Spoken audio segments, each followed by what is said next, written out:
Preview.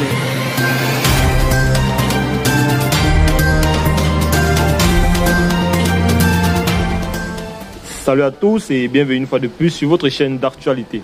Aujourd'hui, nous allons faire un tour du côté de l'Afrique occidentale et plus précisément du côté de l'AES pour vous faire part d'une nouvelle très historique. Il s'agit en effet de la monnaie de l'AES qui est selon plusieurs sources déjà prête.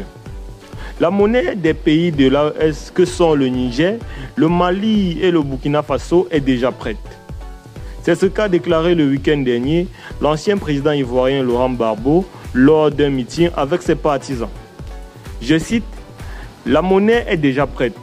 Il ne reste plus que des modalités concernant le lieu d'impression », fin de citation, a affirmé l'ancien chef d'État devant une foule surexcitée de partisans.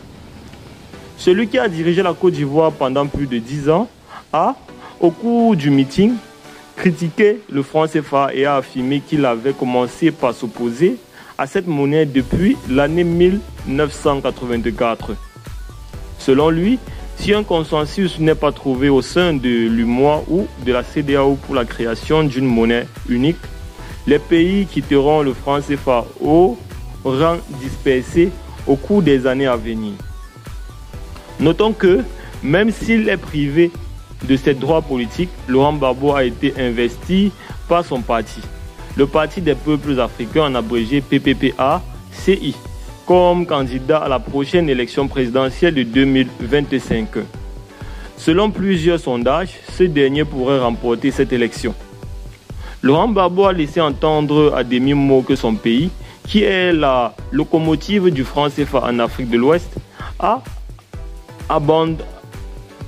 qui est la locomotive du franc CFA en Afrique de l'Ouest, abandonnerait cette monnaie si jamais il reprenait les rênes du pays.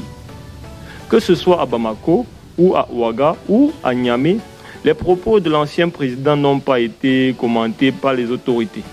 Néanmoins, ils font écho aux paroles du général Tiani qui estimait qu'une sortie du franc CFA est sérieusement envisagée au sein de l'AES.